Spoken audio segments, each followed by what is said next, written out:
King Dane and Queen Mariella of the Heron dynasty are in their throne room. A 4-story tall set of windows sits behind them, allowing for the sight of green trees, blue skies, and bright, clear sunlight. White and gray stone make up the floor and steps that lead to the 2 thrones. The king is seated in his tall-backed chair, almost 3 times his own height. Seated to its right is the queen's, only half as tall as his. Mariella stands nervously while the king is bent over, his fingers laced together, as a messenger runs into the room. "Sire! Sire!" The messenger kneels a respectable distance away and offers up a tablet. They've received a transmission from the Expeditionary Force, the force that was led by Prince Kai and Princess Elena. The message was garbled, but they pieced together what they could. The king takes the tablet and reads the message. Pain is clearly evident in his eyes. His wife approaches him. "Dane?" "The Ravens ambushed them," he says. "It was a massacre. There are survivors, but they're scattered and on their own at the moment. There's no word about Kai or Elena." Dane turns away from the messenger and his wife. It's time they ended this war. He orders that his weapons and armor be moved to his flagship, and for all ships to prepare to sail. They will launch before day's end. Looking out the nearest section of window, Dane can see at least 18 hoverships along the Heron coastline. He will either save his children or avenge them. My name is Ben, and this is Comic Book Breakdown, episode 18.14 of Scion, A Place Between.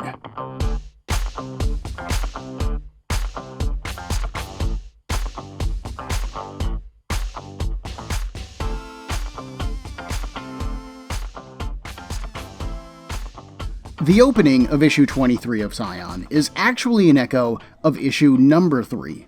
There, we saw Nock report that Ethan had gone missing from the Raven dungeons. News that was reported to Braun as he stood before a large window, swearing to hunt Ethan down. Now, we have a messenger reporting that the other Heron children have gone missing. News that's reported to Dane as he sits before a large window, swearing to find his children. We've been getting a lot of echoes lately. The King-based bookends to issue 18, the cover to issue 22 echoing the cover to issue 16, and now we have this opening scene. It's a clever way of showing us the similarities between the two nations, highlighting the idea that they aren't all that different, and that this war is pointless. But these kinds of echoes also cause the audience to compare and contrast, even if that's just being done visually, and that tells us a lot too. The Raven scenes we were presented with were colder, despite being equally well lit. The Raven Keep was littered with statues of former kings, their cold, judging eyes watching Nock's every step. In contrast, the Heron Palace feels warm and inviting. There are no statues here, there's very little ornamentation, just warm colors and smooth marble. When given the bad news about Ethan's escape, Braun lashed out at Nock, shoving him back and shouting at him. Dane takes the news, accepts it quietly, and then makes his decision. These two men were both told something that they didn't want to hear, but Braun was unforgiving, short-sighted, and lost his temper. Dane is calm and keeps his composure.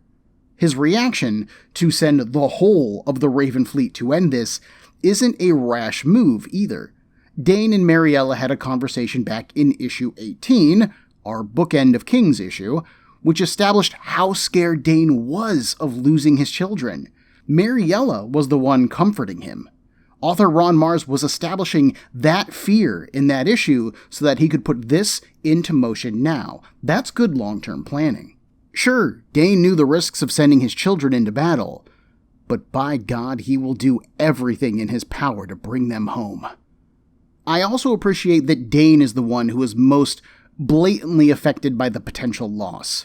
Heroic fiction has a history of casting the mother into the role of the emotional one who cries and frets over her children, and I'm sure that Mariella is having her own hard time dealing with this, but we have been shown twice now that Mariella has been Dane's emotional rock.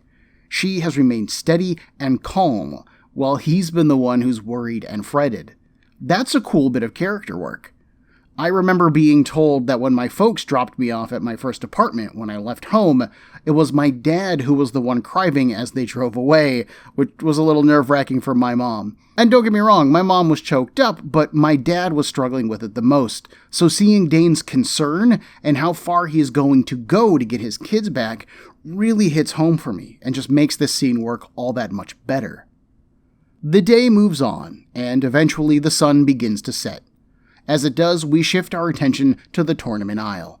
We can see the massive coliseum where the tournament was held, overlooking the squat square buildings that make up the city surrounding it.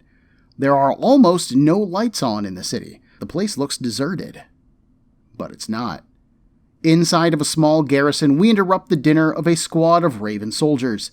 They're teasing the one who cooked the meal, complaining about the stomach troubles that'll come next. "Yeah," a second complains, "we should feed this slop to the ones we've got locked up." Nah, they get worse than this, the chef says. And you're more than welcome to cook next time. A loud sound at the door stops everyone. They look at the wooden door. Is anyone expecting company? One asks. No one is. The man goes to the door, figuring that maybe the supply ship has arrived early. He opens it and finds it filled with the bulk of Exeter. The big man doesn't say anything. He just stares. "Where did you come from?" the man who answered the door asks, and then he cries out as Exeter knocks him back. The other Ravens quickly draw their swords. They're under attack. But by now, the rest of Ethan's party runs in, joining the fight. One of the men hesitates. Wait a minute, is that the princess?" Ethan wounds one of the men, shouting for who is in charge. A woman runs at him, sword in hand. She is. They exchange blows, but Ethan easily disarms her. Then she has a choice to make. They can keep fighting and her men can die, or she can surrender. Ethan stares at her. He'll take it either way. She watches this ragtag band continue to cut down her own forces, and she surrenders, shouting so that her men can hear her. They drop their weapons, and Ethan steps back from her. Good choice. As the Ravens are rounded up, a voice cries out from a nearby cell. "Prince Ethan, is that you?" Ethan heads to the cell. Turns out, both nations actually keep a small garrison of forces on the tournament aisle, but when the war broke out, the Ravens turned on the Herons, locked them up here, and have been treating them like animals. Ethan blasts the lock, freeing the Herons, and the man that Ethan had been talking to kneels. "An impressive display, for sure," he says. "What news do you have of the war, my liege?" Awkwardly, Ethan says that he doesn't really know how things are faring. The man takes this in stride. No matter. At least they have control of the tournament aisle now and can imprison the Ravens. That's a start. Ethan's expression hardens here. No, that won't be happening. You're going to have to leave too. This really confuses the man. Sir, these soldiers have no wish to be relieved. They must fulfill their duty to their nation. Ethan tells him that they aren't being relieved. They're being kicked out. The underground claims this island in the name of the lesser races, and they aren't welcome. You can't be serious, the soldier says, wide-eyed. There's a war going on. Your kingdom needs you. Your father needs you. Ethan turns away. He's made his decision. The Herons and Ravens will each be given a boat. They should reach their respective shores in about a day if the weather is with them. But the soldier isn't quite done being outraged yet. "I cannot believe this," he says, trying to follow Ethan. "Does loyalty mean so little to you? How can you just do this? How can you turn your back on—" Exeter's thick arm suddenly cuts the man off from Ethan. Enough. Maintaining an even tone to his voice, Ethan tells Exeter to take them away, both groups, and to put them on the boats. Exeter replies at once, and the soldier whispers, "Traitor." As both groups are led away, Ashley walks up to Ethan, asking if he's okay. He plays it off, saying that even if he was hurt, the sigil could heal him. Ashley berates him. That's not what she meant, and he knows it. "It had to be done," Ethan sighs. "I don't like it, but I've been doing a lot of things that I don't like lately." Ashley gives him a peck on the cheek. "You did the right thing," she says. He smiles, bashfully, agreeing. Ashley then steps away. She doubts that anyone will give Exeter trouble, but she's gonna make sure of it. Skink then steps in, congratulating Ethan on this accomplishment. They took the island without anyone dying. He should be proud. Ethan isn't terribly impressed by this action, but Skink encourages him to enjoy the victory, even if it is a small victory. He then asks if something happened between Ethan and Ashley on their recent trip. They seem much closer now. Ethan smiles. He should have expected his old friend to notice. But yes, they're a couple now. Skink smiles and nods. That's good. It's a good thing Skink approves, Ethan says, because he doubts that anyone else in his family will. Bad enough that they've had the whole Raven Nation against them all this time, but by taking the island, they may also be making enemies of the Heron Nation too. They are literally putting themselves between two nations in the middle of a war. Ethan fears that taking the island was the easy part. Keeping it is going to be the real challenge. Skink tells Ethan to have faith. Good does triumph in the end. He then volunteers to check the pantry to see if he can't make some food for them all. As Skink leaves, Nadia catches Ethan's attention. She's leaning against a nearby table with her trident resting inside her elbow. It's a bold move, taking a whole island for yourself, she says. Ethan replies that he didn't do it for himself. He did it for the underground, for the lesser races. Nadia tells him to chill. She gets it. Slavery is abominable. She is down for the cause. Finally, Ethan asks Nadia about herself.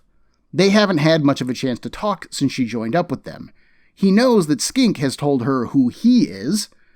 Yeah, imagine her surprised at being saved by an actual prince. I mean, what are the odds? But what about her? Ethan asks. She's clearly not from either of the two nations. Who is she? Nadia smiles. Hopefully this won't break his heart, but she is not a foreign princess. She has mostly kept to herself because she is a stranger here, but she owes Ethan some honesty at this point. Nadia explains that she is from a land called Tigris, far from either the Raven and Heron kingdoms. They've been cut off for so long, most of the world doesn't even know that the country exists. Their ancestors were actually from the two nations, but they didn't approve of the slavery of the lesser races, and so they left. They found their own land, worked hard to cultivate it, and eventually built machines to labor for them instead of the lesser races. As she talks, we see some of her memories of Tigris. A gorgeous palace decorated with pointed domes, golden decoration everywhere. A large field is stretched out in front of the palace, and we see two silver robots working it. That certainly explains why Nadia was so willing to fight for the underground, Ethan says. But why did she leave Tigris? Right now, Nadia says, I'm helping you. Ethan nods and looks out of a nearby window. Good. We'll need it. Ooh, finally! Some character interaction! How flooping refreshing!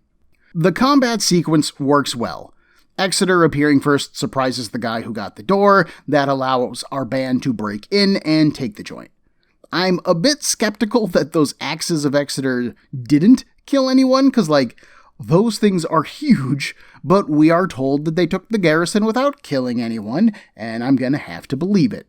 It does fit with Ethan's normal behaviors. He doesn't like killing if he can avoid it, and so here he does. We then have his confrontation with the Heron soldier, and that is perhaps the most interesting thing here for me. I've said before that we don't get to see much of what life is like for people outside of the two royal families. After all, our main cast is a prince and princess fighting against a king. That's just where our focus is at. We haven't gotten to see much of how the Raven populace feels about, anything, and the same has largely been true of the Herons. So seeing this soldier and his reactions to Ethan throughout this scene are actually very informative, but very subtly. First off, the soldier is clearly respectful of Ethan. He immediately bows and, assuming that Ethan has a place of leadership in the war, asks how it's going. Remember, Ethan was one of the main heroes at the Battle of Point Corday back in issue 6. And he is the prince who wounded Braun, escaped the dastardly ravens. He's kinda something of a hero. So the soldier's assumptions make sense. But No one knew that Ethan went east in order to kill Braun. That was something that was done behind the scenes. The Heron Nation has no clue what Ethan has been up to all this time. And Ethan's focus has been so preoccupied with the underground, even he has fallen out of touch with the war effort.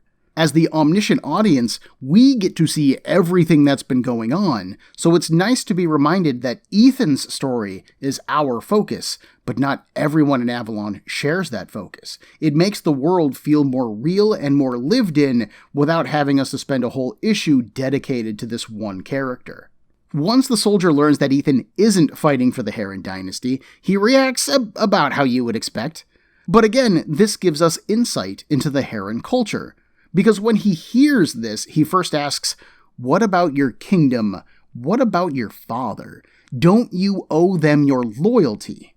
We are being shown that loyalty to a nation is of the utmost importance in the Heron culture, and that loyalty to your father, and by extension your family, comes next. And if that is how this random dude feels, we can only imagine how Ethan must feel. He's been beating himself up internally for causing the war, for the death of Artor, and now for abandoning his family. And Ethan is royalty. He's not just a person with his own free will, he is a figurehead of the Heron Nation, meant to exemplify all that they stand for. And here he is, kicking his own countrymen to the curb. Throughout this scene, Ethan is portrayed as cold and distant, maintaining a hard expression or turning away from the soldier outright. This is hard for him, and he is doing his best to hang on to his composure. Ashley sees this and knows that he's hurting, but when she asks after him, he tries to brush that concern off. He's made this decision, and he knows that he has to follow it through, even if it hurts. She still supports him, though, and I love his quiet smile when she kisses his cheek. Even as beaten up as he is there emotionally, he's genuinely touched by her concern and pleased to get her attention. It's super cute, and it feels very real to a new boyfriend-girlfriend relationship.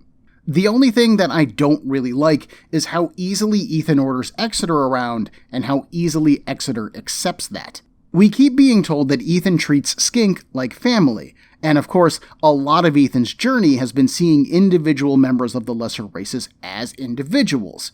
We saw that point made twice with Exeter and then once with the Guerrilla Bandits. He has been learning to treat them all like people, not tools or servants. But then he coldly orders Exeter to do his bidding.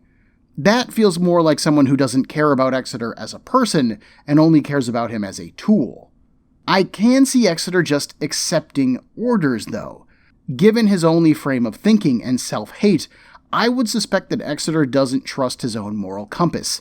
Taking orders from Ethan, who he respects and clearly trusts, might be easier and more right than trusting his own personal decisions.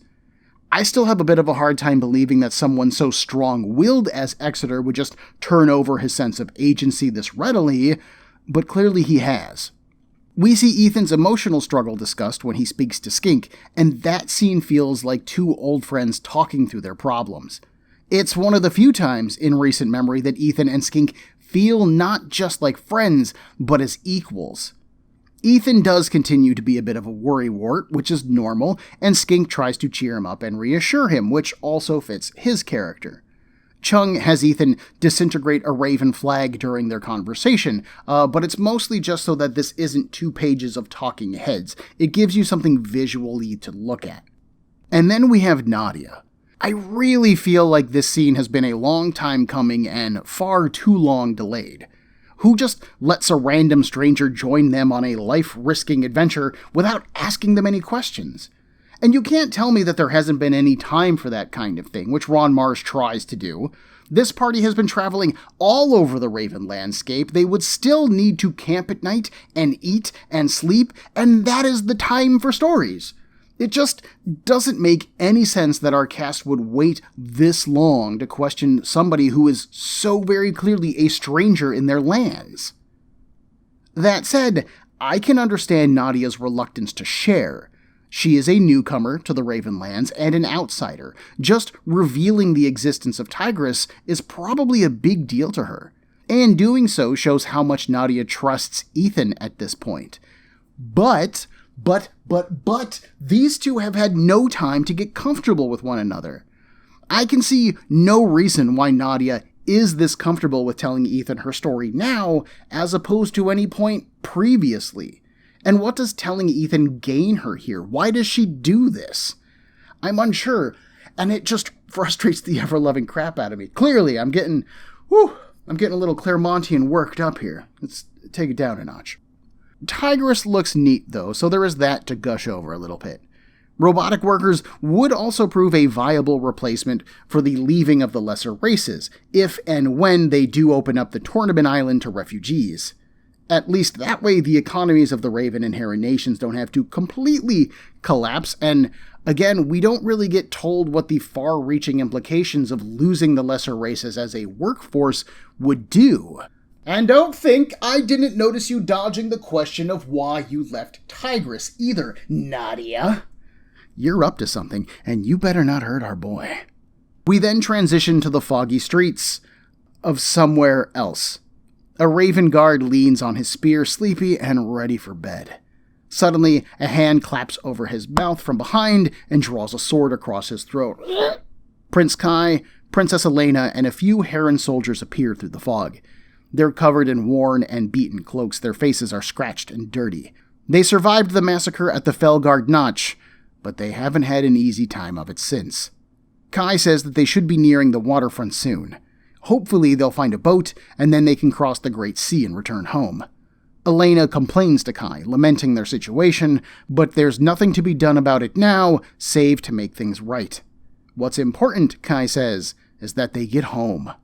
Voices echo through the fog, and Kai signals for their party to hold. A pair of Raven guards walk by, gossiping about the war. One of them approves of King Braun's bloodthirsty approach to destroying the Herons, but the second one isn't so sure. He's ordered the entire navy to be put out to sea. Doing so would leave their entire coastline unguarded, and their voices fade as they begin to move on. Elena slides up behind Kai. Did you hear that? He did. They just need to get to the waterfront now, and they stop. They're at the waterfront, all right. Through the morning fog, they can see several large warships in various stages of preparation. The fleet, Kai says. The entire fleet. On one of the boats, Mai Shen approaches King Braun. The Herons will never expect such a force.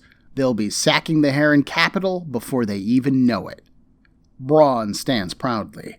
It's all coming together now.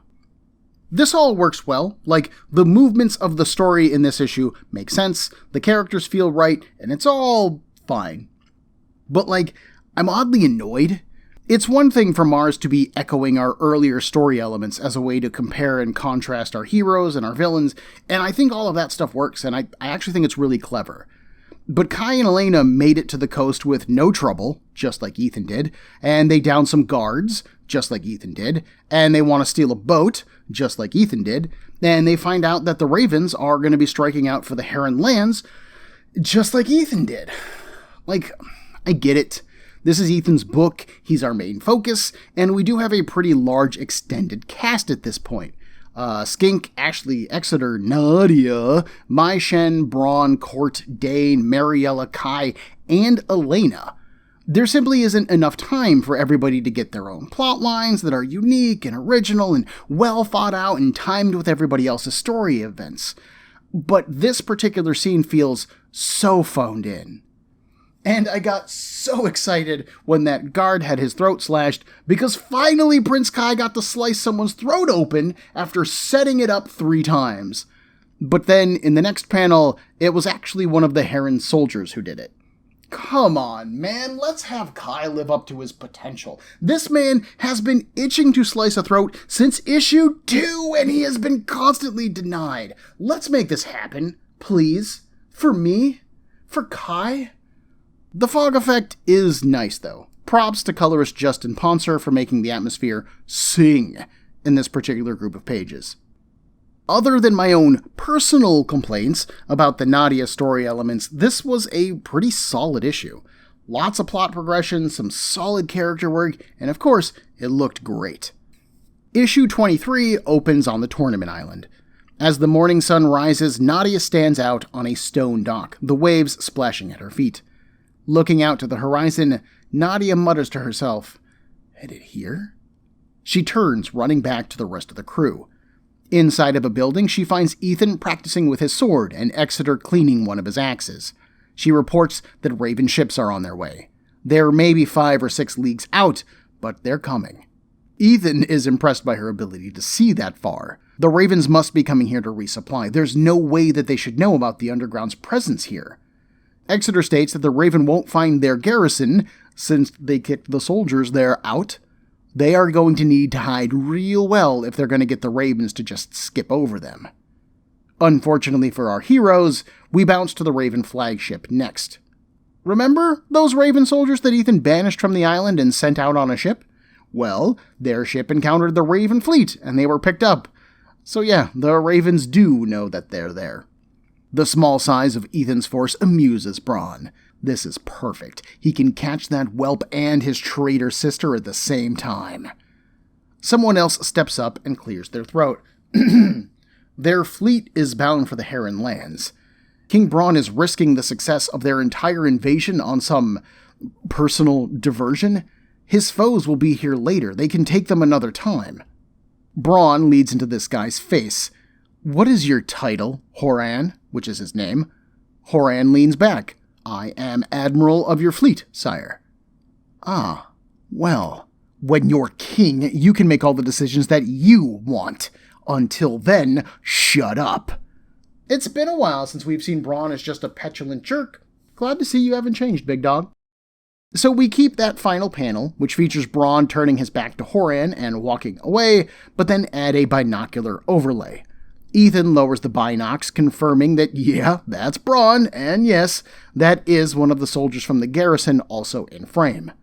So the Ravens know that they're here, Exeter says. It would have been better if those Raven soldiers didn't ever leave the island, if Ethan catches his meaning. That option wasn't necessary at the time, Ethan argues. So let's figure out this current problem rather than complain about what's been done. Braun's forces look like the entire fleet. He must be planning an invasion. If he's planning to invade Ethan's homeland, then Braun has more than enough forces to take this island, Exeter reasons. It's not the island that Braun is interested in.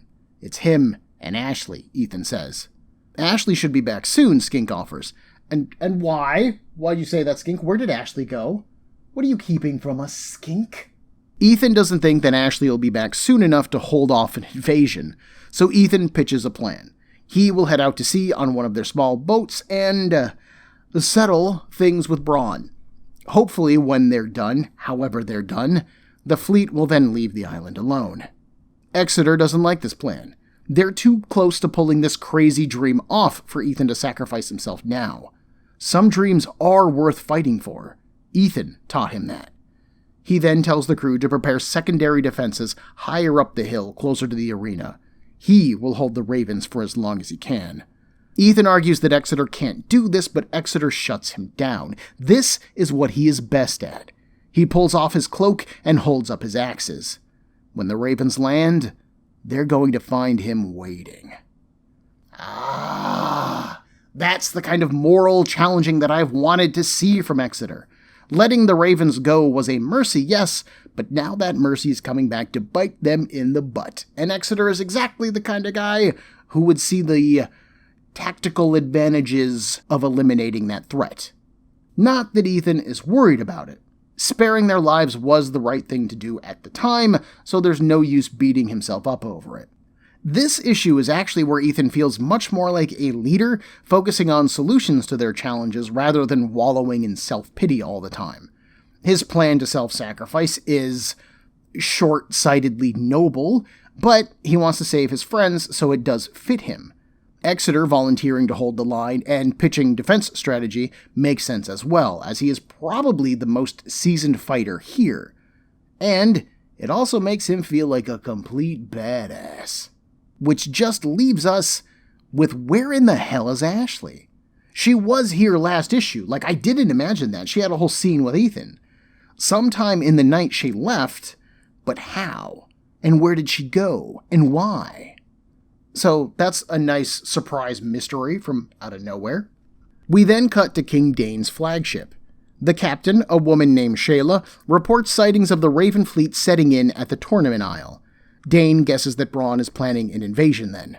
Shayla agrees and suggests that they catch the Ravens in the harbor, blockade it, and crush them there. Grim-faced, the king tells her to make full speed to the Tournament Isle.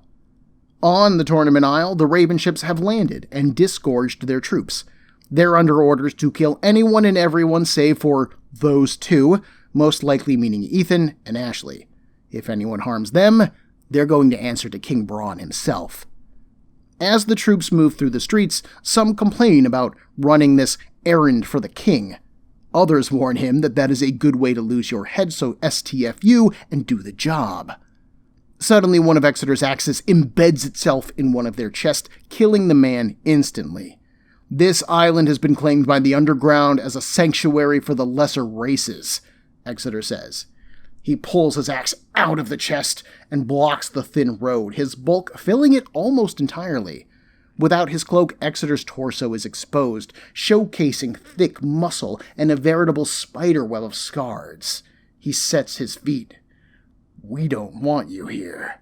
He attacks, and Raven blood and bodies start flying.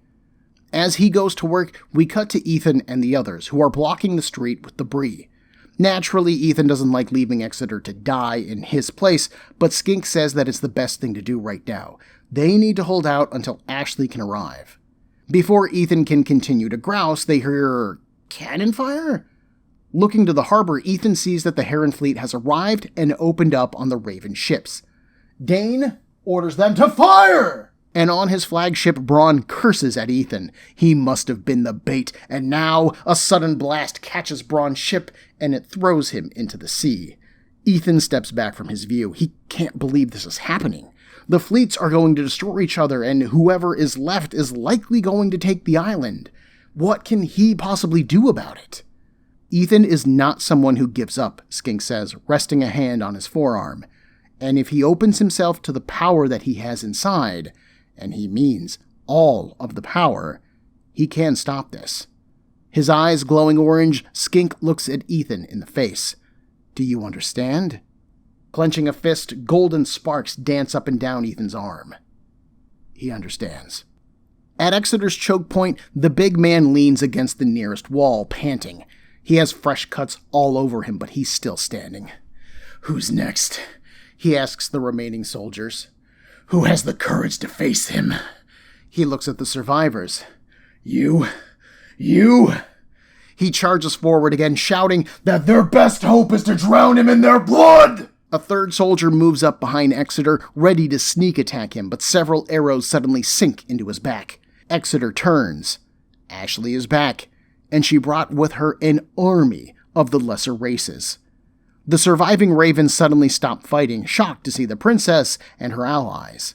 Ashley explains that these people just escaped slavery, were transported by the swimmers' undersea craft to the island, and they are eager to settle into their new home and newfound freedom. They're willing to die for it. They're also willing to kill for it, if anyone wants to challenge that. The Ravens surrender immediately. Ashley asks Exeter what's going on, and he gives her the quickest Ron Mars recap that I've ever seen, basically explaining this issue. "So where is Ethan?" Ashley asks. At this point, Exeter replies, he has no idea. At sea, we look in on King Dane, whose ship is preparing for another broadside while fighting some onboard fires. Shayla points out to sea, telling Dane to look. In a single small-person craft, all by himself, is Ethan. The young man makes a big speech that no one could possibly hear other than us. He had hoped to view this war as something separate, something that he could avoid. Clearly this war is going to follow him, and both sides appear willing to gladly fight each other into extinction. Since he was the one responsible for starting this war, he will now be the one to end it. Ethan summons up the power of the sigil, yellow energy exploding from his body. In a shout, he expels all of that energy, and an explosion bursts from him.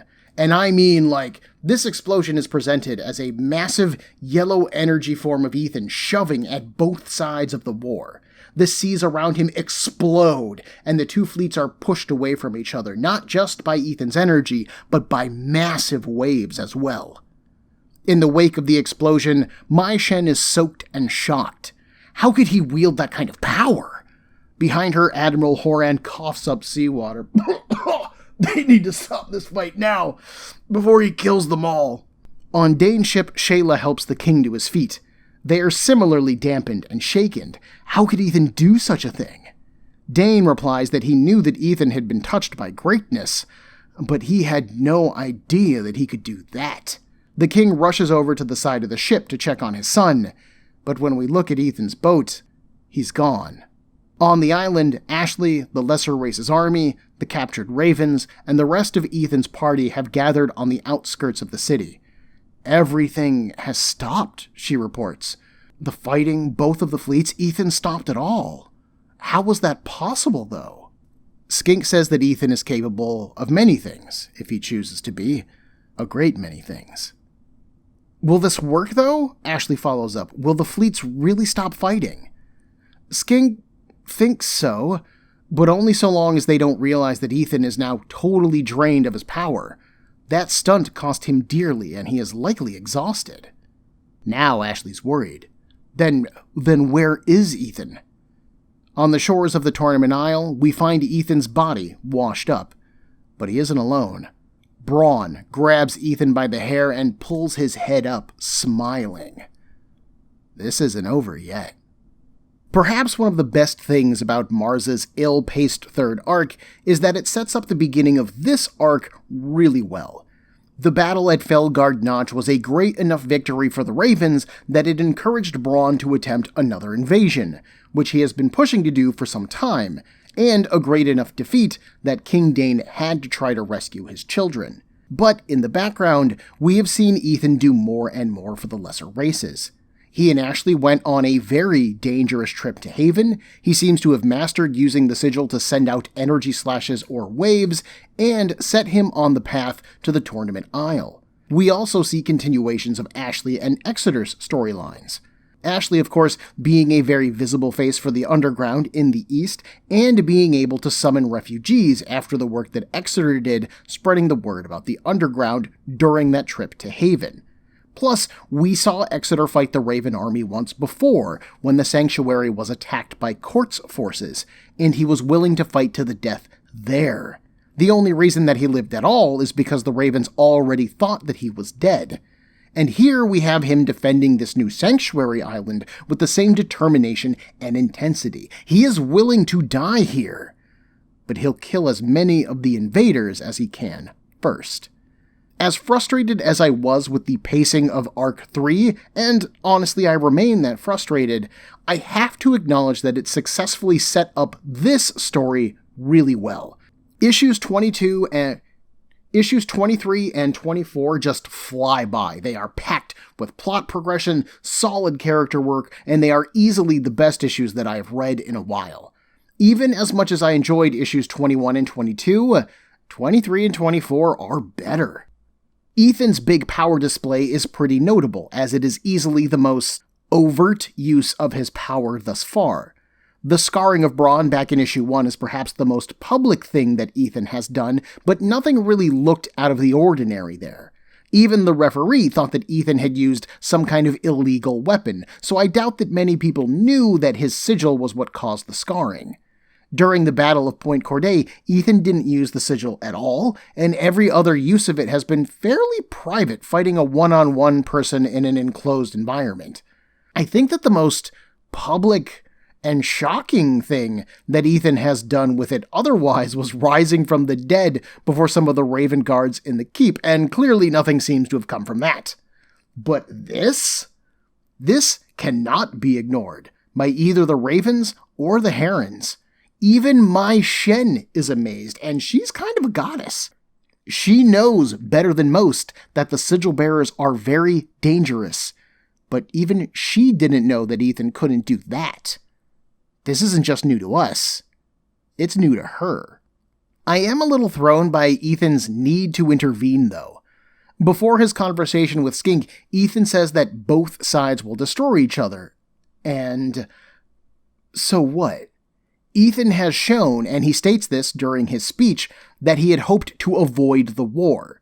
He demonstrated this during his rescue of Elena at her garrison. None of Ethan's party appear to have killed or fought for either side of that battle.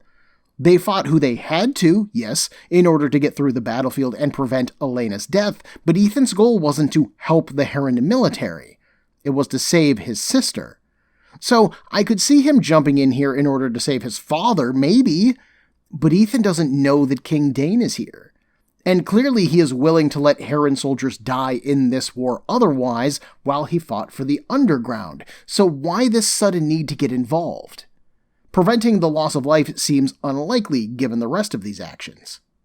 Defending the tournament aisle makes the most sense to me, but from a tactical standpoint, doesn't it make more sense to let the Heron forces just destroy the Ravens? That would not only buy them time to better fortify their position, but if the Herons did land afterwards, I feel like Ethan would have a much easier time negotiating or communicating with them than with the Ravens. Separating the two fleets stops their combat, sure, but it also turns both of their attentions to Ethan, and nothing unites enemies like a common foe. I'm a little worried here. I also question the reality of the Ravens landing at the harbor and using only the one road that Exeter is blocking in order to get around. The exterior shots that were shown of the tournament aisle make it look like a little bit of a maze with multiple levels that work up a hill until you finally get to the Colosseum. So why can't the Ravens just pick a route that takes them around Exeter and then they could ambush him? Why do none of these fighters have a bow and arrow either? You're about to be engaged in combat on ships. You'd think you would have long-range weapons. Or maybe you just wait until an archer can come up, and then you do Exeter like the Uruk-hai did Boromir in The Lord of the Rings.